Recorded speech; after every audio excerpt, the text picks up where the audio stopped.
Hello, everyone. This is William Armstrong. I want to show you more about the toxic moth on NBC News website. I do love this Q-Link 8-inch Scepter tablet as it has a built-in screen recorder, and I'm able to make screen video capture my tablet's display to a video instead of having to hold a phone above my tablet or another phone to help make it easy to see what I'm talking about. So we're gonna go to ABC News and talk about or NBC News and talk about the toxic moth. The toxic moth's basically an insect, and I've never heard of a toxic moth. I've heard of moths, but not toxic ones. The NBC News site is loading, so we're gonna go directly to the toxic moth one. Now let's see.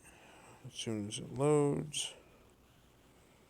Okay. I saw it in here when I was scrolling through, so I'm going to have to find it. So, let's see.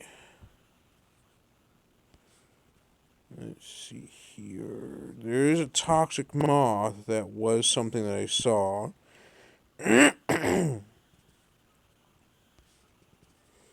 In culture matters, Jewish TikTokers see a rise in anti-Semitic comments, but they're the ones getting banned. Okay, which is horrible. We're gonna skip that. There's Pride Month involving LGBTQ. So world news. No, we're going to go to where it's at. In fact, we'll do the toxic moth, and I'll tell you about it.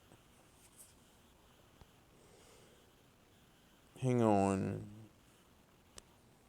Toxic. Oops, I need to back that out.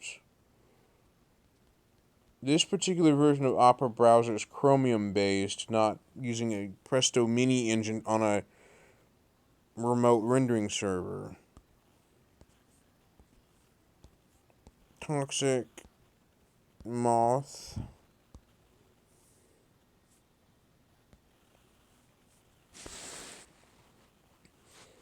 I'm searching on about toxic moth. Here we are. These are different types of moths, and NBC News talks about this one. It says toxic browntail moth caterpillars overwhelm parts in Maine. They're poisonous. So let's look. Caterpillars do exist. There are poisonous caterpillars and things like that, but here in NBC News says toxic browntail moth caterpillars overwhelm parts of Maine. People are really devastated by this, one resident said. So let's get into it. This article was created by Tim Stella. Warm, dry weather in Maine this spring helped fuel an explosion of browntail moth caterpillars, a toxic pest that has left residents reeling and officials struggling to manage their soaring numbers. The caterpillars, which are active between April and midsummer, have tiny toxic hairs that can cause rashes and respiratory problems, not to mention branch dieback and tree death. And their population is booming in coastal and inland areas where there are plenty of trees to host their webs, state forest officials said. Linda Cohen, the town manager of Monmouth, a small town an hour north of Portland, told NBC affiliate WCSH that reports of the poisonous pests are worse this year than any other she could recall. But Jim Britt, a spokesman for the Maine Department of Agriculture, Conservation and Forestry, told the station that the state is limited on how it can respond.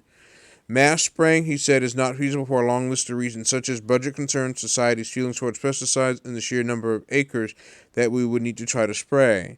The invasive species, which was accidentally introduced from Europe in 1897, was the subject of a massive mitigation effort in the early 20th century. A federal quarantine was instituted, tens of thousands of webs were burned and cut, and predators were used to blunt their growth.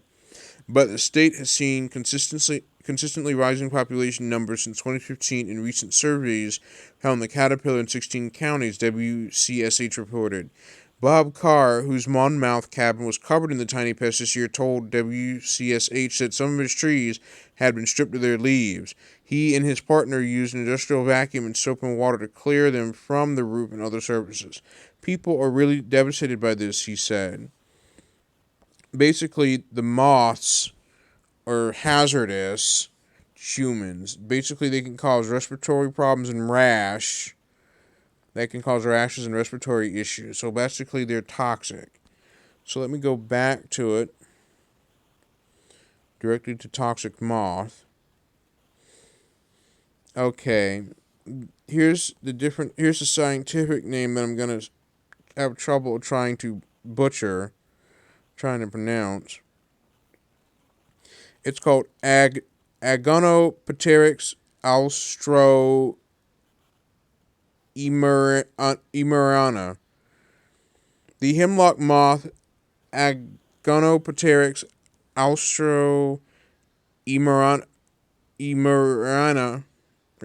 emerana, also known as the defoliating hemlock moth or poison hemlock moth, is a nocturnal moth species of the family Depressariidae, of Palearctic origin. It was first found in North America in 1973 when it was accidentally introduced. The moth is now widespread throughout the northern half of the United States, southern Canada, and northern Europe, and more recently New Zealand. The larval form grows to around 10 millimeters, while the adult's wingspan is between 17 millimeters and 19 millimeters. You have a camouflaged adult and a mounted adult. It's called a hemlock moth.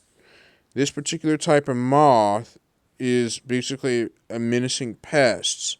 It is best known for its use in biological control of the lethally toxic poison hemlock, Conium maculatum, which is eaten by its caterpillar's larvae. The toxicity of its host plant may actually benefit the caterpillar because it helps females recognize the locations of her oviposition. This species also uses the leaves of its host plant, C. maculatum, to form protective tubes around the caterpillar. So we're going to tap on here and learn about the toxic poison. Conium maculatum, the hemlock or poison hemlock, is a highly poisonous biennial herbaceous flowering plant in its carrot family, Apiaceae, native to Europe and North Africa. I hope I pronounced it correctly. A hardy plant capable of living in a variety of environments. Hemlock is widely naturalized in locations outside its native range, such as parts of Australia, West Asia, North and South America, to which it has been introduced. It is capable of spreading and thereby becoming an invasive weed. This is the plant that the caterpillars eat that give its capability to be toxic.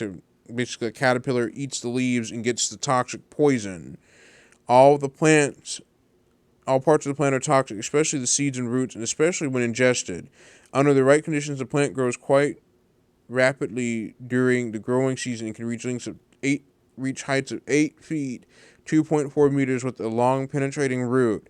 The plant has a distinctive odor and is usually considered an unpleasant that carries with the wind. The hollow stems are usually spotted with a dark maroon color before the plant dies and becomes dry and brown after completing its biennial life cycle. We're going to go to the toxicity part. Poison hemlock contains conine in some similar poisonous alkaloids, and it is poisonous to all mammals and many other organisms that eat it. Intoxication has been reported in cattle, pigs, sheep, goats, donkeys, and rabbits and horses. Ingesting more than 150 to 300 milligrams of conine, approximately equivalent to 8 hemlock leaves, can be fatal for adult humans. The seeds and roots are also toxic, more so than the leaves. While the hemlock toxicity primarily results from consumption, poisonings can also result from inhalation and from skin contact. Farmers also need to be careful that the hay fed to animals does not contain hemlock. Poison hemlock is most poisonous in the spring when the concentration of Y-cotinine, hope I pronounce it correctly, The precursor to other toxins is at its peak. Poison hemlock grows quite tall, reaching heights of up to 12 feet, 3.6 meters. The stalk of the hemlock is green with purple spots and completely lacks hair. A biennial plant, hemlock produces leaves at its base the first year but no flowers. In its second year, it produces the white flowers in umbrella-shaped clusters. Hemlock can be confused with a wild carrot plant. However, the wild carrot plant has a hairy stem without the purple markings, grows less than 3 feet tall, and does not have clustered flowers. It has alkaloids directly, which causes the toxicity of the plant. Things like that. Now, this is what it is. I'm going to jump to the toxicology part. A short time after ingestion, the alkaloid produce potentially fatal neuromuscular dysfunction due to the failure of respiratory muscles. Acute toxicity, if not lethal, may result in spontaneous recovery, provided further exposure is avoided. Death can be prevented by artificial ventilation until the effects have worn off 48 to 72 hours later. For an adult, the ingestion of more than 100 milligrams, 0.1 grams of quinine, about 6 to 8 fresh leaves, or a smaller dose of the seeds or root may be fatal. Narcotic-like effects can be observed as soon as 30 minutes after ingestion of green leaf matter of the plant, with victims falling asleep and unconscious, gradually deepening until death a few hours later. The onset of symptoms is similar to that caused by curare, with an ascending muscular paralysis leading to paralysis of the respiratory muscles, causing death from oxygen deprivation. Yikes, this particular plant is technically hazardous, and it says here, since no specific antidote is available, prevention is the only way to deal with the production losses caused by the plant. Control with herbicides and grazing with less susceptible animals such as sheep have been suggested. It is a common myth that C.